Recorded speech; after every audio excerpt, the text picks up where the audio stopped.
क्यों कहा जाता है भगवान शिव को त्रिपुरारी? पौराणिक कथा के अनुसार तारकासुर नामक एक राक्षस था। उसके 3 पुत्र थे, तारकाक्ष, कमलाक्ष और विद्युत मालिक। भगवान शिव के बड़े पुत्र कार्तिकेय ने तारकासुर का वध किया, अपने पिता की हत्या की। खबर सुन तीनों पुत्र बहुत दुखी हुए। तीनों ने मिलकर ब्रह्मा जी से वरदान मांगने के लिए घोर तपस्या की। ब्रह्मा जी तीनों की तपस्या से प्रसन्न हुए और बोले कि मांगो, क्या वरदान मांगना चाहते हो।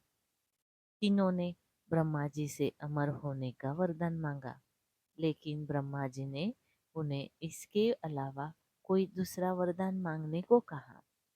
तीनों ने मिलकर फिर सोचा और इस बार ब्रह्मा जी से 3 अलग नगरों का निर्माण करने के लिए कहा, जिसमें सभी बैठकर सारी पृथ्वी और आकाश में घुमा जा सके।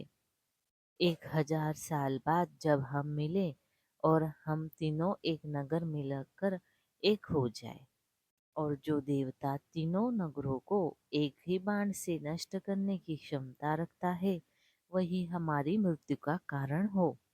ब्रह्मा जी ने उन्हें ये वरदान दे दिया। तीनों वरदान पाकर बहुत खुश हुए।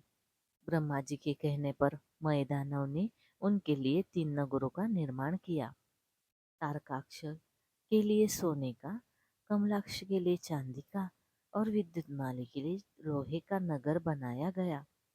तीनों ने मिलकर तीनों लोगों पर अपना अधिकार जमा लिया। इंद्र देवता इन तीनों राक्षसों से भयभीत हुए और भगवान शंकर की शरण में गए। इंद्र की बात सुन भगवान शिव ने इन दानवों का नाश करने के लिए एक दिव्य रथ का निर्माण किया। इस दिव्य रथ की हर एक चीज देवताओं से बनी थी।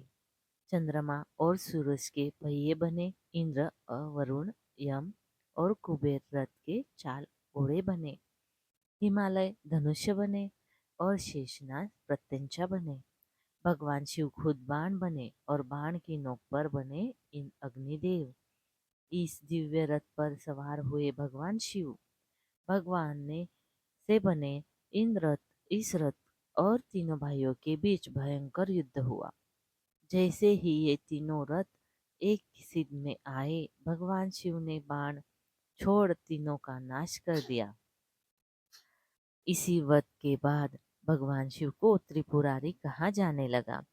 यह वध कार्तिक मास की पूर्णिमा को हुआ, इसलिए इस दिन को त्रिपुरारी पूर्णिमा नाम से भी जाना जाता है। तो दोस्तों, आपको आज की ये कहानी अच्छी लगी हो तो हमारे चैनल को लाइक, शेयर और सब्सक्राइब जरूर करें। धन्यवाद। हर हर महादेव।